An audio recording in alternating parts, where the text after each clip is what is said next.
Buongiorno, i titoli con le principali notizie. Avanza stipendi non pagati, l'atto d'accusa di 2 collaboratrici del deputato agrigentino Calogero Pisano.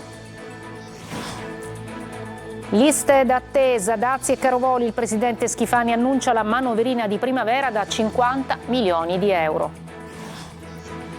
I 2 volti della Chiesa, in un report l'elenco degli abusi di preti pedofili, sono 92 sacerdoti coinvolti, dall'altra l'impegno dei parroci per gli ultimi.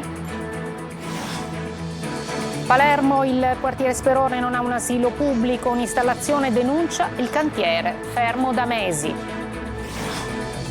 Primavera, in ritardo in Sicilia con pioggia e vento fino alla fine del mese, giovedì annunciato un vortice ciclonico. Il premio Oscar Matt Damon a Favignana per le riprese del colossal L'Odissea del regista Nolan. Nell'isola è sbarcata una troupe da 500 persone. Calcio, in Serie C cresce l'attesa per il derby di domenica fra Trapani e Catania. In palio ci sono punti pesanti per la corsa ai play-off. La sfida del provinciale sarà trasmessa in diretta in chiaro su Telecolor.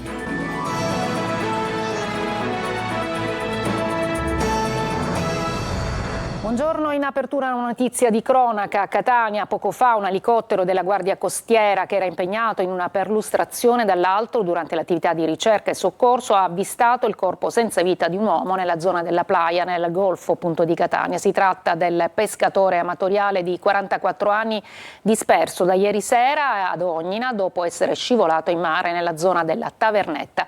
Alle ricerche hanno preso parte il personale della questura di Catania con i vigili del fuoco. L'allarme lo aveva lanciato la famiglia, temendo che il familiare fosse stato travolto da un'onda mentre era sugli scogli. Lo scooter della vittima è stato trovato sul viale di Ruggero di Lauria, appunto a Catania. Stipendi non pagati, avanzi sessuali, 2 ex collaboratrici accusano il deputato nazionale Calogero Pisano. Sentiamo Roberta Lunghi.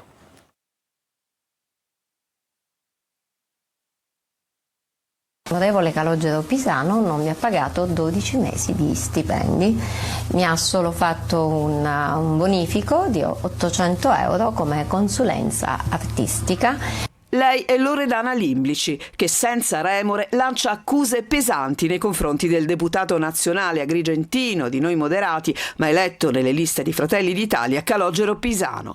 Ma l'accusa raccolta dal deputato all'Ars di controcorrente Ismaele Lavardera, inserita in un'inchiesta via social sulla sua pagina Facebook, non sarebbe l'unica e soprattutto non si ferma al non pagamento di emolumenti dovuti in qualità di collaboratrice alla Camera. Ho sempre fatto delle avance alla mia persona e delle umiliazioni, era ambiguo. Cercava di rimanere da solo nella sua segreteria politica, cercava un approccio sempre insomma con un fare così subdolo. Al volto della prima accusatrice si unisce anche una voce registrata, quella di un'altra donna che resta anonima, ma che si dichiara un'ex collaboratrice che parla del medesimo modus operandi di Pisano. Il peso delle accuse aumenta. Ci sono stati altri casi di altre ragazze che hanno vissuto una situazione uguale. Magari hanno cercato o di dimenticare o comunque insomma hanno avuto, non lo so, hanno temuto di non essere credute. La replica di Pisano non si è fatta attendere e sulla sua pagina Facebook scrive: sono amareggiato per la violenta e incomprensibile aggressione ricevuta da Lavardera, menzogne ripugnanti. Ne risponderà in tribunale. Un bambino di 4 anni e la madre sono stati ricoverati in ospedale San Giovanni di Dio di Agrigento dopo essere stati azzannati dal cane di famiglia. L'episodio è avvenuto in una casa di campagna ad Aragona. Il cane era legato nel piazzale dell'abitazione, non è chiaro cosa sia successo. Forse il piccolo si è avvicinato per giocare con l'animale, ma il cane all'improvviso lo ha aggredito e morso alla testa. La mamma è accorsa in aiuto del bimbo, ma anche lei è stata azzannata ad una coscia.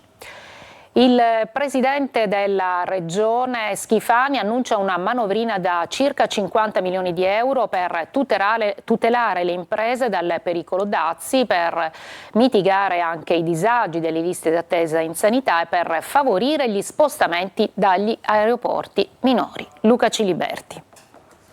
Una manovrina da quasi 50 milioni di euro per risolvere alcune criticità contingenti al periodo che penalizzano imprese, infrastrutture pubbliche e fasce deboli. E questo è quello che ha presentato Schifani in un vertice con gli alleati. La fetta più importante di queste risorse a disposizione andrebbero alla sanità, con l'intento di ridurre l'impatto in alcuni casi devastante delle liste d'attesa. Circa 15 milioni di euro dovrebbero andare alle strutture private come i laboratori d'analisi che lavorano in regime di convenzione con la regione per ridurre il gap tra i rimborsi calcolati con il nomenclatore tariffario del 2024 e le nuove tariffe introdotte dal Ministero della Salute. Altre risorse saranno impegnate per la riprogettazione dei fondi europei e sull'azzeramento dell'addizionale sui diritti di imbarco dei passeggeri sui voli in partenza dagli aeroporti minori della Sicilia, quantificate in circa 6,50 euro in meno a biglietto, in modo da favorire un abbassamento complessivo dei costi. Tra le misure illustrate da Schifani ai capigruppo e ai leader dei partiti di centrodestra c'è l'intervento per mitigare l'effetto dazi. Un fondo da 5 milioni di euro per consentire alle piccole e medie imprese siciliane di andare alla ricerca di nuovi mercati per salvare l'export siciliano che sarebbe penalizzato dalle scelte di Trump. I dazi sono sempre stati un problema, noi dobbiamo affrontarli. Abbiamo chiesto un intervento a livello europeo perché bisogna occuparsene in quella dimensione e bisogna fare attenzione a che non si faccia di questo un problema che è un problema reale, ma bisogna affrontarlo possibilmente con una grande coesione da parte di tutti i soggetti interessati. Le misure dovrebbero partire tra fine aprile e maggio. In agenda ci sono anche soldi per il contrasto alla povertà e all'emergenza alimentare. Roberto Albergoni, che è il direttore generale della Fondazione Agrigento 2025, ha rassegnato le sue dimissioni dall'incarico. Dunque una nuova tegola su Agrigento, capitale italiana della cultura, tenuto conto che Albergoni è l'uomo che ha curato il dossier e che è la persona di riferimento per diversi progetti. Sono allarmanti i dati emersi sugli abusi sessuali commessi dai sacerdoti. Dal report dell'associazione Rete l'Abuso, la Sicilia è la seconda regione Italia per numero di casi. GR Italia.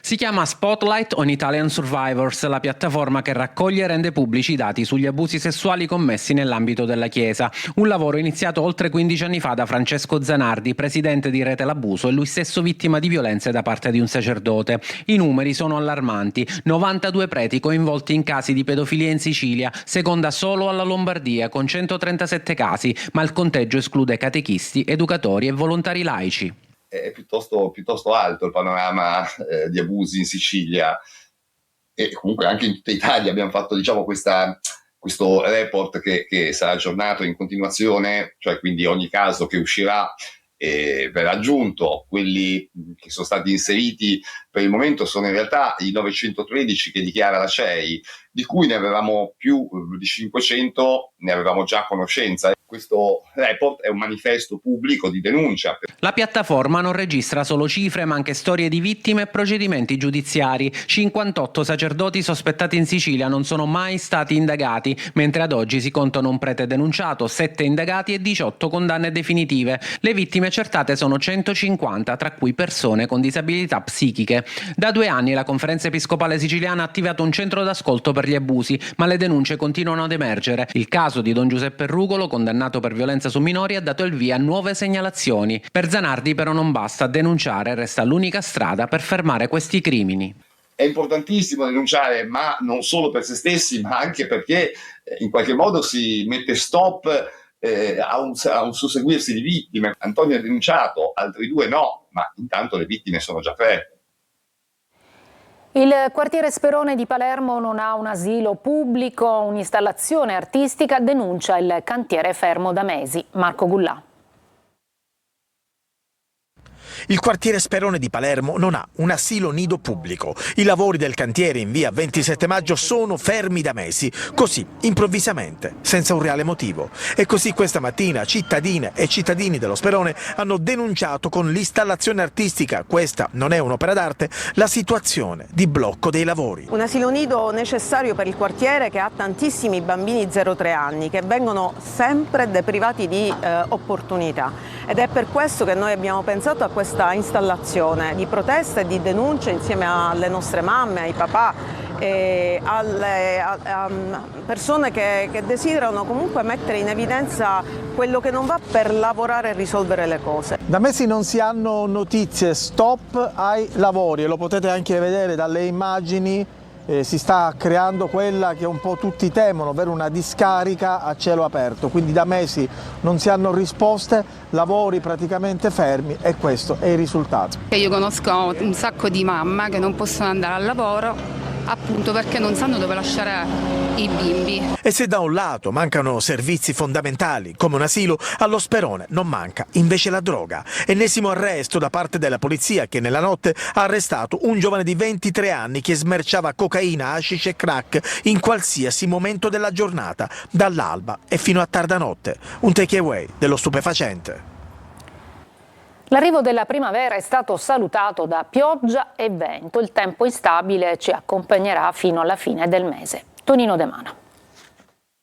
Marzo pazzerello, guarda il sole e prendi l'ombrello. Con il passare del tempo e complici cambiamenti climatici, questo proverbio popolare rischia di andare definitivamente in soffitta. In effetti, pazzerello è ormai tutto l'anno, con siccità ed alluvioni che si alternano, tanto che l'arrivo della primavera è stato salutato in Sicilia dal maltempo, che dovrebbe protrarsi fino alla fine del mese, con un vortice ciclonico annunciato per giovedì.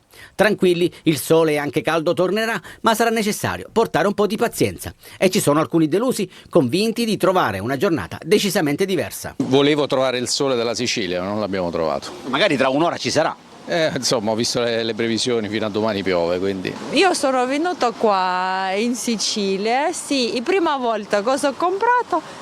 Ma queste scarpe stivili. In un'insolita e grigia Catania, niente mercato, chi può sfrutta doveri portici di Corso Sicilia. Ai nostri interlocutori chiediamo come vestirsi. Lo stesso sogno. C'è il maglione così, il giubbottino. Un giorno c'è sole, un giorno c'è pioggia. C'è mezza Catania che sta male veramente, anche gli ospedali, che a questo tempo non ha capito più nulla, soprattutto i bambini, non si sa come vestirli, come non vestirli. Siamo al 25 marzo e ancora i giubbotti pesanti. E che dobbiamo fare? Ci dobbiamo adeguare al tempo. C'è chi non consulta il meteo, ma in base a come si sveglia la mattina, guardi fuori dalla finestra e decidi come vestirti. C'è chi fa di necessità virtù, come questo cittadino del Bangladesh, occasionale venditore di ombrelli. Quanti ombrelli hai venduto fino ad ora? Ora di 6-7 a lavorare. Ma dimmi una cosa, tu speri che piova? Questo è tutti i giorni nuovo, piove e lavorare. Niente paura, tra qualche mese gli ombrelli serviranno, ma per ripararsi dal solleone. La pista dell'aeroporto di Catania resterà chiusa dalla mezzanotte alle 6 del mattino a partire dal 31 marzo fino al 30 di ottobre prossimi, per permettere a RFI, le Ferrovie dello Stato, di eseguire i lavori per l'interramento della linea ferroviaria. Vediamo una protesta, questa volta a Messina. Gli studenti turchi che studiano appunto nella città, anche loro come migliaia di connazionali, protestano per l'arresto del sindaco di Istanbul, Francesco Triolo. Qualcuno di loro preferisce non farsi riprendere in volto, sono in piazza, manifestano, ma hanno anche il timore di possibili ritorsioni. Le notizie che arrivano dal loro paese preoccupano gli studenti turchi che vivono e studiano a Messina. Le immagini delle proteste di piazza dopo l'arresto del sindaco di Istanbul, Ekrem Imamoglu, stanno facendo il giro del mondo, e la comunità studentesca turca in riva allo stretto, che conta circa un centinaio di ragazzi, è voluta scendere in piazza per quello che hanno definito un arresto per motivi politici di un sindaco eletto democraticamente e che considerano inaccettabile. Gli ultimi avvenimenti nel nostro paese sollevano una seria preoccupazione sull'indipendenza della giustizia e sull'imparzialità della legge. L'arresto del sindaco di Istanbul, Ekrem Imamoglu, basato su accuse infondate, così come la criminalizzazione ingiusta di giornalisti, politici e cittadini che esprimono liberamente le proprie opinioni, sono segnali allarmanti per chiunque creda nei valori democratici. Diversi gli striscioni con cui i ragazzi hanno chiesto il rilascio immediato di Imamoglu e il ripristino di un sistema giudiziario indipendente in Turchia. Gli studenti hanno voluto anche sensibilizzare l'opinione pubblica sulla situazione di altri detenuti politici nel paese, ben consapevoli di quanti sono stati arrestati nelle ultime ore nel corso delle proteste. Loro vogliono fare qualcosa per il nostro paese. Loro sono persone coraggiosi, più di noi, perché siamo qui, ma loro sono lì in un actual danger. In vero pericolo. Sì, esatto, in pericolo, e io voglio Voglio dire loro che non sono soli e noi siamo qui per supportarli. Il filmato della lacrimazione della Madonna a Siracusa convertito in un formato digitale, un modo per conservare nel tempo le immagini storiche del miracolo accaduto nel 1953, riconosciuto da Chiesa e Scienza. Francesco Loi.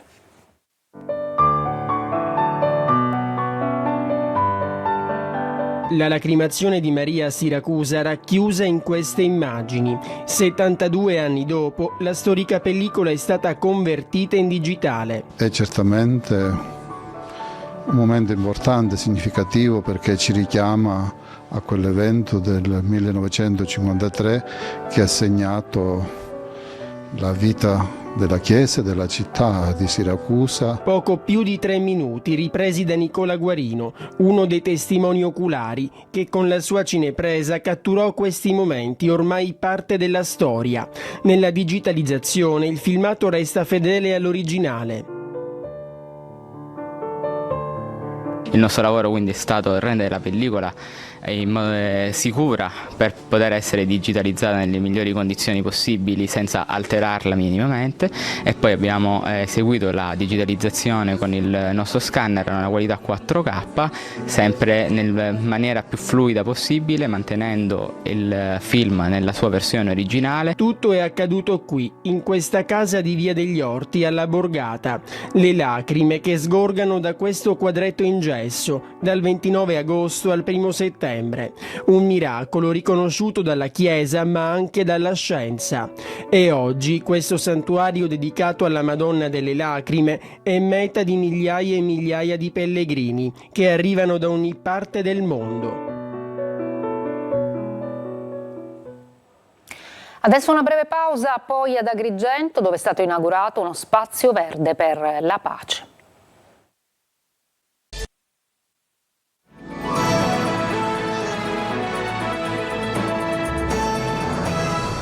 Ad Agrigento è inaugurato uno spazio verde per la pace, memoria e impegno contro la guerra. Davide Sardo.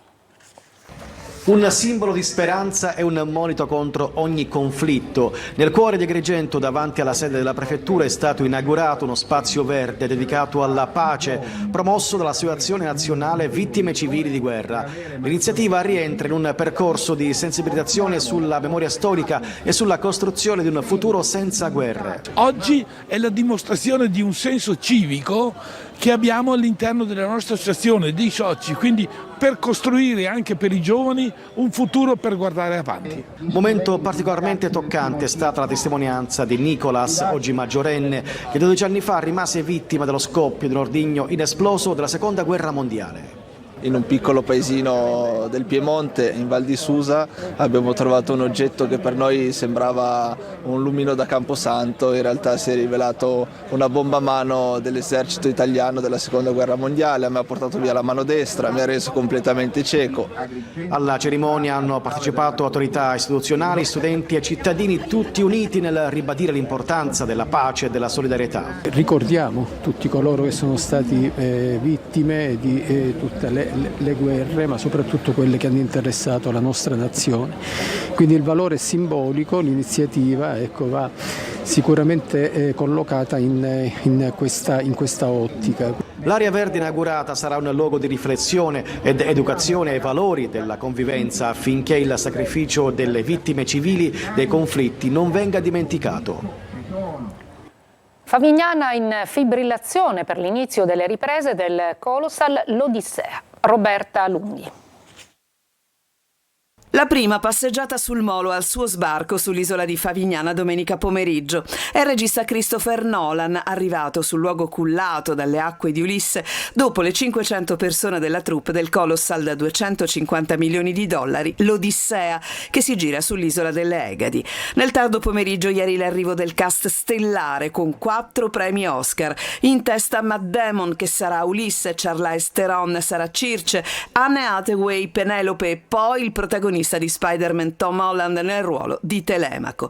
Oggi l'inizio delle riprese e Favignana è un'isola in fibrillazione. L'isola, l'arcipelago, in prima l'isola di Favignana, è coinvolta da questi innumerevoli attori che passeggiano, che giustamente impegnati nelle riprese. È un momento davvero emozionante, un momento importante per l'arcipelago, soprattutto per il ritorno che si avrà dal punto di vista turistico. La ricaduta su Favignana è intanto immediata per un mese di riprese con ville private affittate, a Nolan e Demon che avrà anche 10 guardiani di vedette e strutture di lusso sold out. Gli scatti di Matt Damon al tavolino del bar o in un locale la sera fanno già il giro sui social, così come colpisce al molo turistico dietro Palazzo Florio, che sarà la sede operativa del regista, l'imbarcazione d'epoca perfettamente ricostruita che sarà utilizzata nella pellicola. Dopo le Egadi, Chuck su Lipari e Vulcano per le riprese in mare. Breve pausa, poi il calcio. Cresce l'attesa per il derby di domenica fra Trapani e Catania.